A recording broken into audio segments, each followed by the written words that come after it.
Have you ever noticed how some people seem to have an almost supernatural control over the environment around them? Without saying a word, they don't shout, they don't beg, they simply withdraw, and suddenly everything changes. The energy shifts. People start to question, to chase after, to feel. Now imagine if you did the same, if you stopped reacting immediately to everything, if you chose silence instead of the automatic response, retreat instead of explosion. What do you think would happen? That's where the point lies. When you stop being always available, emotionally, physically, psychologically, the world around you goes into crisis because people are used to controlling you through your reactions, through your impulses, through your predictability. But the day you choose to withdraw, the game changes, and those who thought they knew, you realize they know absolutely nothing about you. Carl Jung said, "Everything that irritates us about others can lead us to a better understanding of ourselves." Now think about this. When you become inaccessible, who really gets desperate? Who gets irritated? Who tries to provoke you just to elicit some emotion back? This reveals more about the other than about you, and it mainly reveals how much you are still being manipulated without realizing it. You keep giving yourself to please, to maintain peace, to not lose people who deep down were never really with you. And with every forced yes, every immediate response, every emotional reaction, you give away a piece of your energy. And at the end of the day, what's left? Tiredness, frustration, an emptiness you can't explain. But I'll tell you why. Because you are too available for those who don't deserve even a minute of your silence.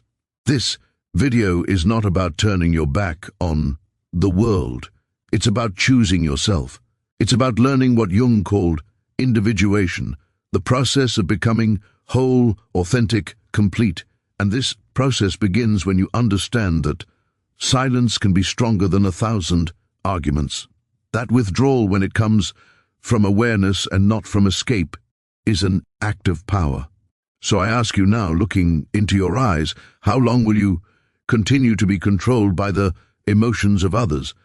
How long will you react like a puppet every time someone pokes your wound? Maybe it's time to cut those strings, to withdraw, to become a mystery. Because when you stop being available, everything changes. You have been taught to always be present, to respond quickly, to please, to say yes even when you wanted to say no. Since childhood, you have been conditioned to believe that your worth lies in how available you are to others. But here's a truth that perhaps no one has told you with this clarity. This excessive availability is not a virtue, it is a prison. And as long as you continue to think that you need to be accessible all the time, emotionally or otherwise, you will be manipulated, drained, and forgotten as soon as you are no longer useful. Do you know why? Because being always available makes you seem predictable, and everything that is predictable becomes a tool. People start to use you as an emotional emergency button. They press it when they want attention, relief, validation, and then put you back on the shelf. But you don't realize this because you are trapped in an illusion that being present for everyone will make someone be present for you. But it doesn't work that way. Carl Jung spoke about the persona. This mask we wear to be accepted, loved, recognized, and it is exactly this mask that keeps you overly available. You say it's okay when you are suffocating. You respond to messages immediately even when you are exhausted. You explain yourself, justify yourself, defend yourself as if you owe something to the world. But the truth is that the more you place yourself at the center of others' stage, the more you disappear from your own.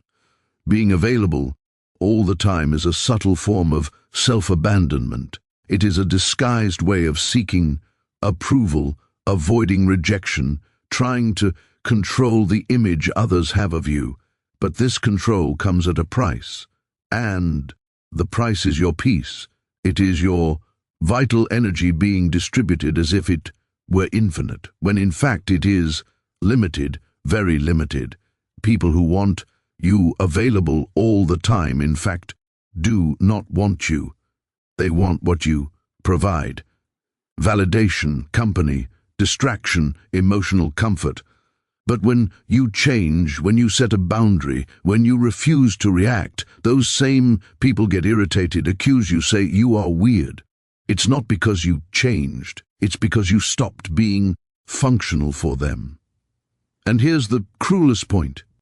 The more available you are, the less value others give you, because what is too abundant becomes emotional rag. No one respects what they don't have to earn. No one values what is always there. So now stop and think. Who truly deserves your time? Who deserves your attention, your presence, your listening? Or better yet, who deserves your absence? But before answering that, we need to understand one essential thing. Why do we react so much? Why do we give in so easily? What is behind this almost automatic desire to respond, justify, and please? The answer lies in what Carl Jung called psychic energy. And that is what we will talk about in the next part. Because your energy is all you have.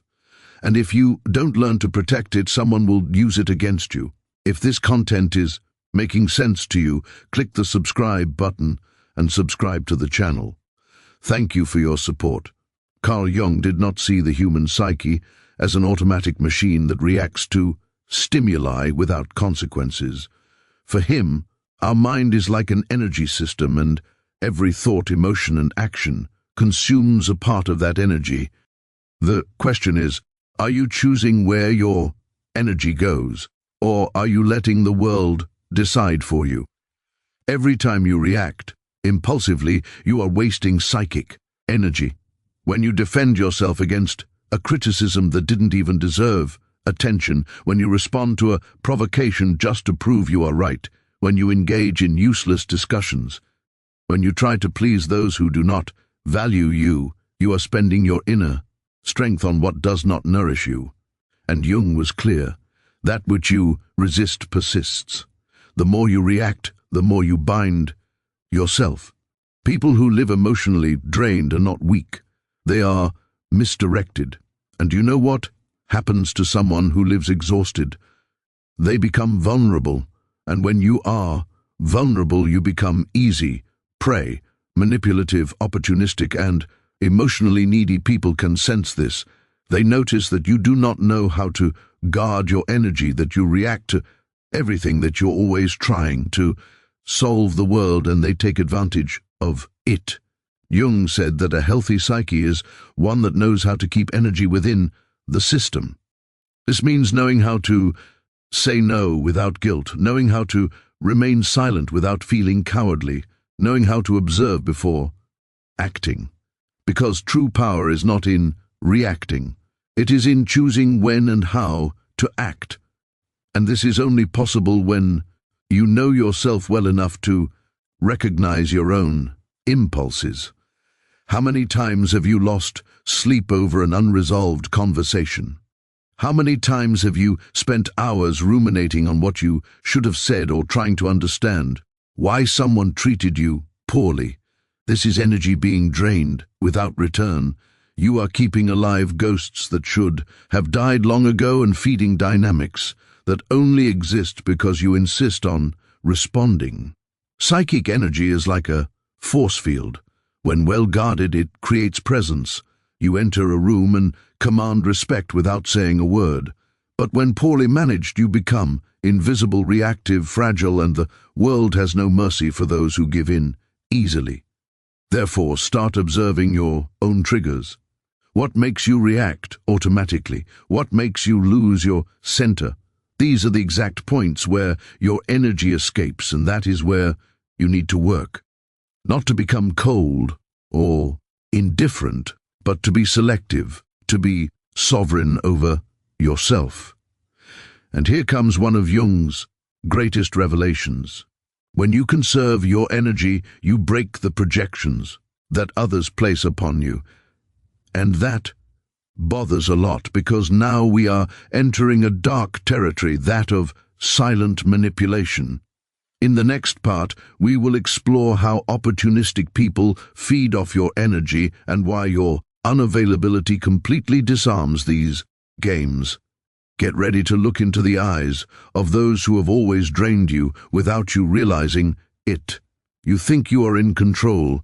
You believe your reactions are conscious choices, but the truth is darker. Most of your emotional responses are programmed, and those who understand this manipulate you easily. Opportunistic people don't need to raise their voices, threaten, or force situations. They just trigger the buttons you've left exposed, and you react always. Carl Jung called this projection the psychological mechanism through which people project onto others what they cannot see in themselves. But there is another side to this phenomenon that few notice. While others project onto you, you also become the receptacle for these images. And the more emotionally available you are, the more you become a blank canvas for these projections. You know, that friend who only reaches out when they're in crisis, that partner who always needs you to save the day, that person who praises you but only as long as you are useful to them. None of this is by chance. They are not relating to you. They are relating to the idea of you, to the role you agree to play. And why do you agree? Because you are afraid of disappointing, afraid of not being loved, afraid of being abandoned. The most effective manipulation doesn't happen in shouting. It happens in the silence of guilt. When you feel that you owe something to the other, when you believe you need to be available, need to help, need to understand, even when it destroys you inside. And here is the central point. The manipulator doesn't need to control you. They just need you to keep reacting the same way.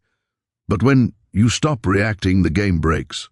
When you start saying no, responding with silence, withdrawing instead of explaining yourself, the projections begin to crumble. The mask they put on you falls. And this leaves people unsettled because they no longer know who you are. And worse, now they are forced to look at themselves, and not everyone is prepared for that. Your unavailability is a threat because it forces others to confront their own emptiness. The silence you offer reveals the internal noise they don't want to hear. And then comes the attack, the criticism, the emotional drama, not because you are wrong, but because you stopped serving as a convenient mirror.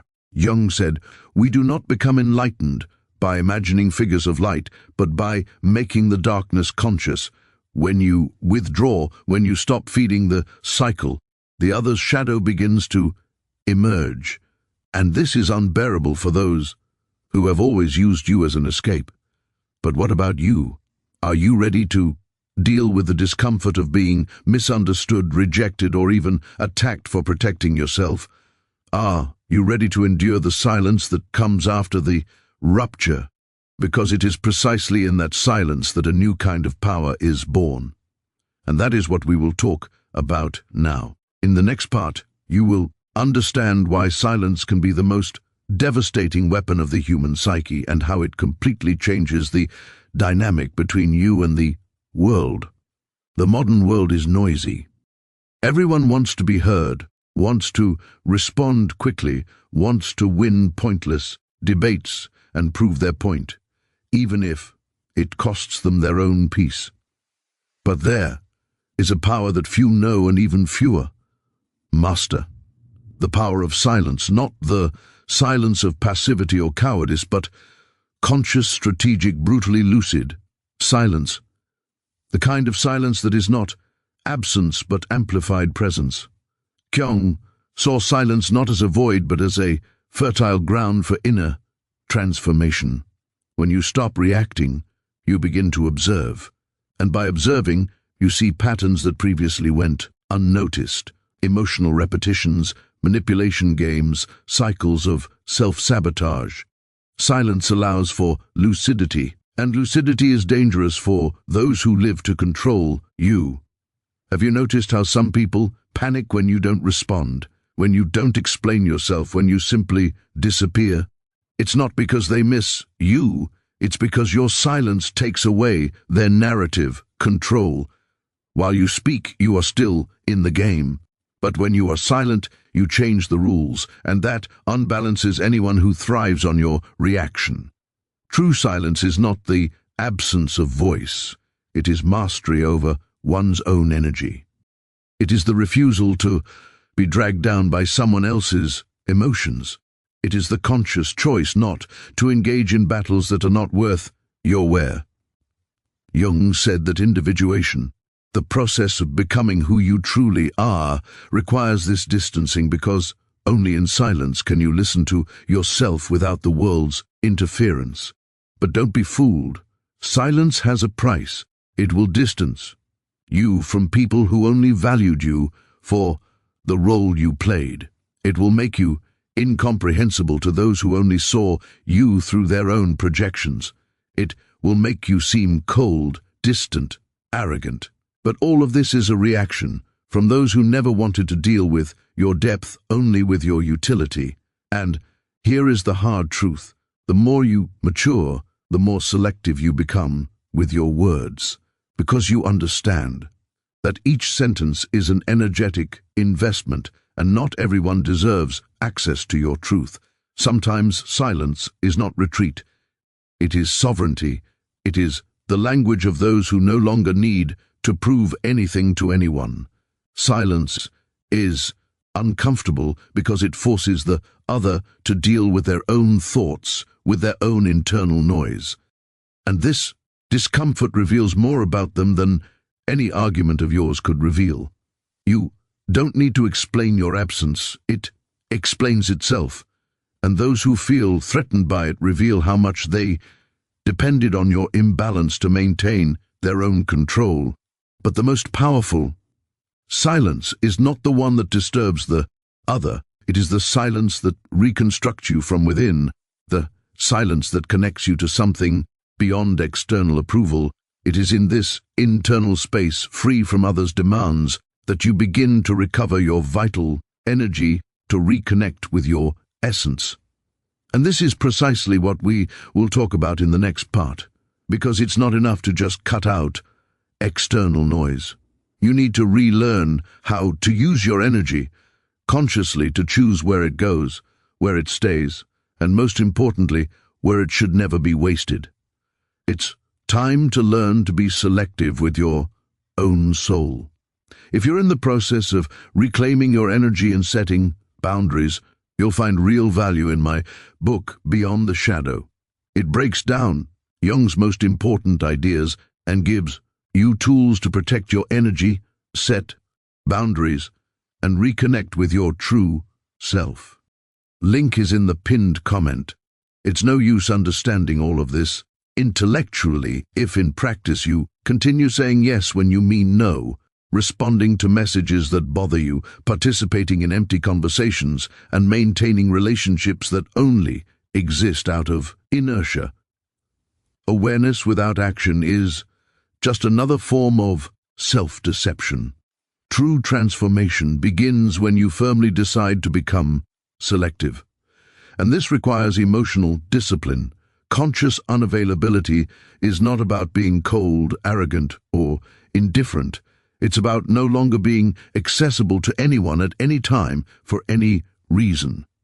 It's about taking control of your own energy, your own time, your own peace. And this starts with small actions, not responding immediately, breathing before reacting, leaving a discussion before being dragged into chaos, turning off your phone without guilt, saying not today, saying I'm not interested, saying I won't get involved. But here's the most important part. You don't need to justify your absence. You don't need to explain your silence. You owe nothing to anyone but yourself. And this, for many people, is unforgivable, because when you refuse to explain yourself, You take away the other person's power to keep you within an emotional narrative where you are always the helpful, understanding, accessible one. Carl Jung understood that every process of individuation goes through isolation, but not a depressive isolation, a sacred isolation, a time of inner retreat where you relearn to listen to your own voice without the world's interference, where you rebuild your identity not based on the gaze of others but from your own center. Want to know a good thermometer for your evolution? Observe who starts to distance themselves from you when you become more reserved. Observe who tries to provoke you when you stop reacting. Observe who accuses you of having changed when you finally start to protect yourself. These are not signs that you are wrong.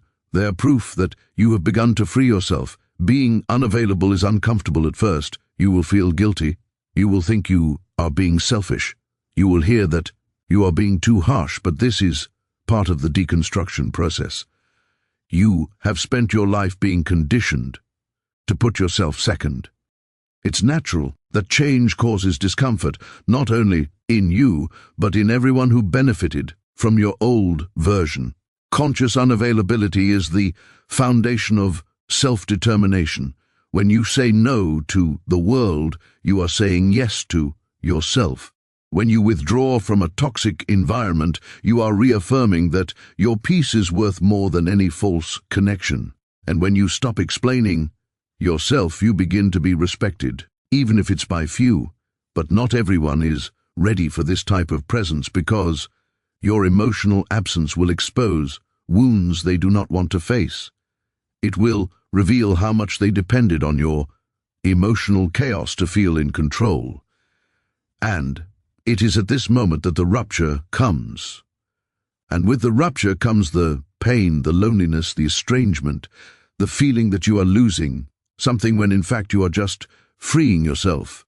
But what happens after that? What comes after the distancing? What is born from the silence? In the last part we will talk about this, about the rebirth that only happens when you have the courage to be misunderstood, to be alone, and to become whole on your own. It's time to understand why the loneliness of the strong is the path to true freedom. When you stop being available to everyone, something profound begins to happen. First comes the silence, an uncomfortable silence that seems to scream inside you. You wonder if you did the right thing, if you are being too harsh, if you are losing people who liked you. But gradually this silence transforms. It begins to cleanse, to calm, to heal, and then comes solitude, but not the solitude of absence. It is the solitude of total presence, your own, the solitude of the strong, the solitude of one who no longer betrays themselves to keep others close. And in that space where there was once confusion, clarity enters. Where there was once anxiety, peace enters. Where there was once neediness, a new kind of strength enters.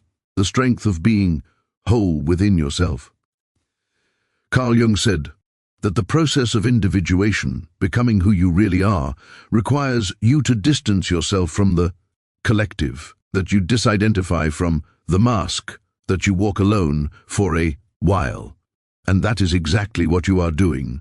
When you decide to become unavailable, you are not fleeing the world. You are returning to yourself.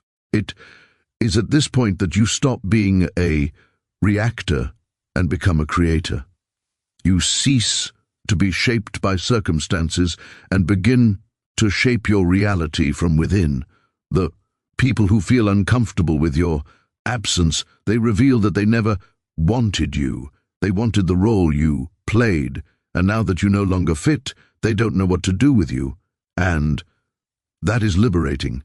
You will lose people, but you will find yourself. You will distance yourself from places, but you will reconnect with your essence. You will become misunderstood. But finally, you will begin to be respected. Because when you are no longer available for anything, you become valuable, rare, unforgettable, and don't be fooled. This is a rebirth, a new beginning, the start of a life where you are no longer available for emotional crumbs, for mind games, for voids disguised as affection. Now you only accept what resonates with your peace, with your truth, with your wholeness. And if you have made it this far, it's because a part of you is already ready for this new path. A part of you has already understood that being loved means nothing if for that you have to abandon yourself. And that true self-love begins when you choose yourself, even if it costs you to be alone for a while. Now tell me in the comments, are you ready to be misunderstood, rejected, or even hated in the name of your inner freedom? Are you willing to pay the price of being you? If this message touched you, if it made sense, write in the comments, I choose my peace. Let's see how many here are ready for this transition. And don't forget, keep watching the next video. It's important, much more than you imagine.